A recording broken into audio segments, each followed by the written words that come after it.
I'm honestly not even sure where to start with this video because there's just so much to cover in what the Father's revealing to me.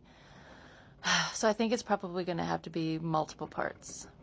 And honestly, I know that this will resonate with some people, and to others it might make me just seem like even more of a crazy person. And honestly, that's okay. But this is what I believe the reality of our situation is. I believe that what the Father is showing me is relevant to some people, and so I'm sharing it. First and foremost, things that we need to remember is that Yahuwah is the first and original creator. He is the coder of our reality, the matrix we live in. And we are made in His image. Now, being made in His image, we are recreating what He's created by Him, the original consciousness, creating a lower reality for existence made in His image. Now we as humans are creating video games and other realities and other bodies. I want to back up a little bit.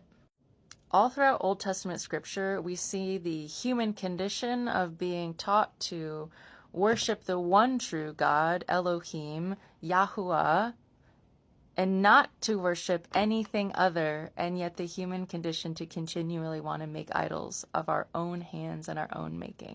Now, for a lot of time, I thought, and a lot of Christians today still think, that that's just kind of like religious lingo, that we can make anything into an idol in our hearts. And yes, that is correct.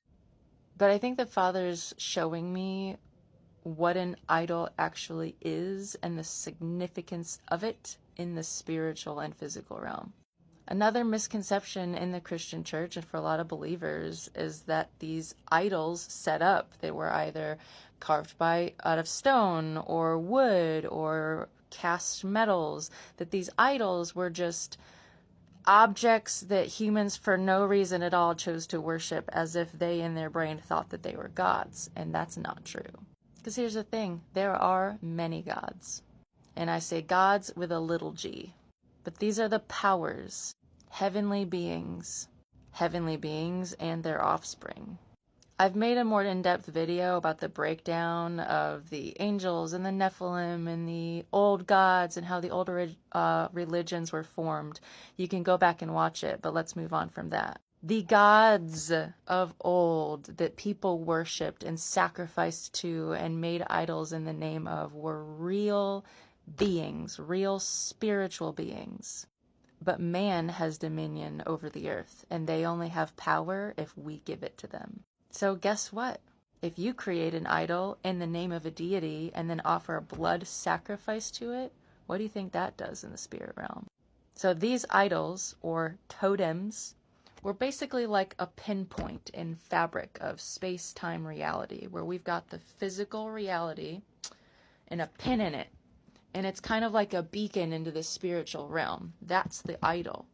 When somebody offers a blood sacrifice, what does Scripture tell us? Life is in the blood, right?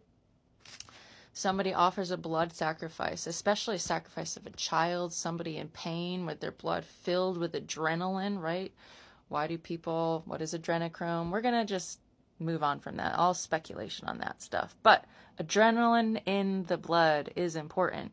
That life energy being sacrificed to an idol allows that deity power. One, gives them permission to harness that power. And two, that idol now becomes a sort of gateway, a way that the transference of energy can happen from spiritual to physical reality.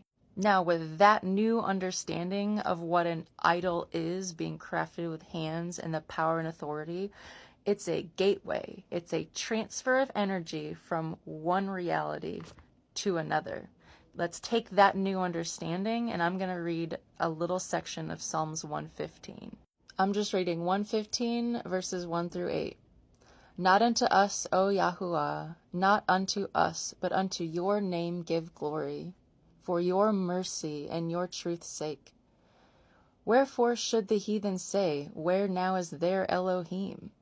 But our Elohim is in the heavens, and he has done whatever so he is pleased. Their idols are silver and gold, metal.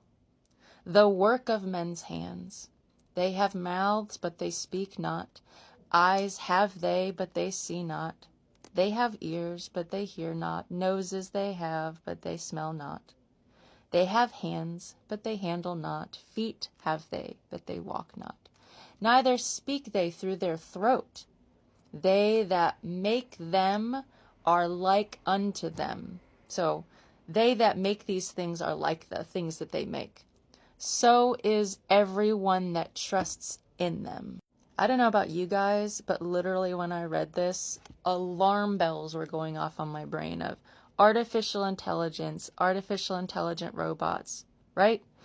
Eyes they see not, ears they hear not. They have mouths, but they don't speak out of their throats. They have feet, they have hands, they do all the things. You want to know what else is remarkable?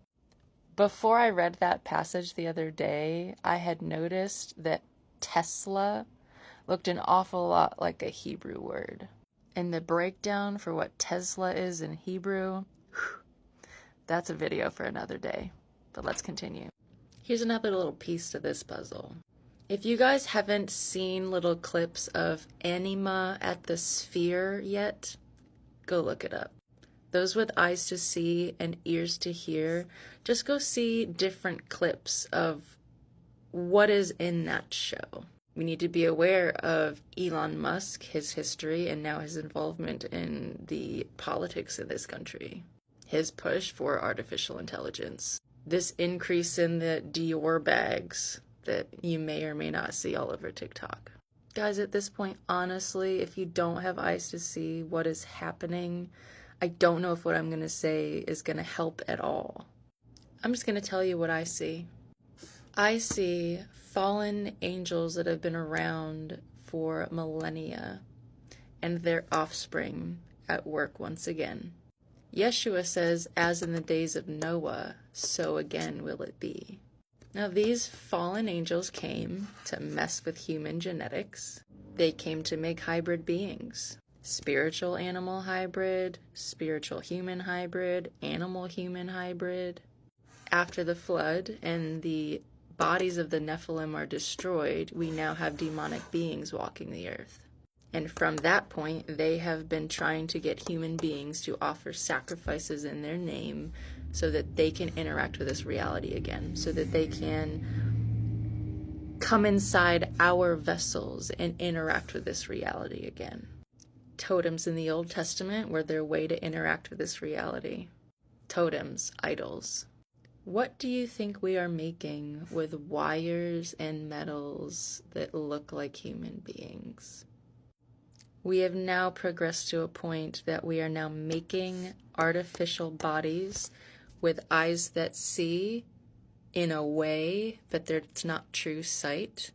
They look like men, but they are not. This artificial intelligence is a gateway. These artificial bodies are a gateway. The plan of Elon Musk to merge man and machine, that's been a part of the plan since the beginning of time. Daniel talks about iron and clay mixing, right? It's not supposed to mix. The wicked in this world have understood energy far more than they have let on. And for our whole lives, they have been manipulating our brains to harvest the energy they can get from us. The spirit realm, the real powers, run on energy. Demonic beings run on energy. In case you didn't know, energy is electricity.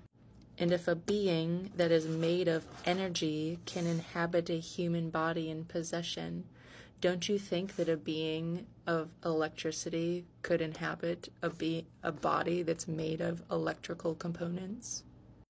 Yahuwah made us in his image, and now we are being deceived by making bodies and idols for the enemy in our image. There's nothing new under the sun. I don't know anything more anti-Christ or anti-Messiah than this. Stay armored up, my brothers and sisters. Shalom, and I love you all.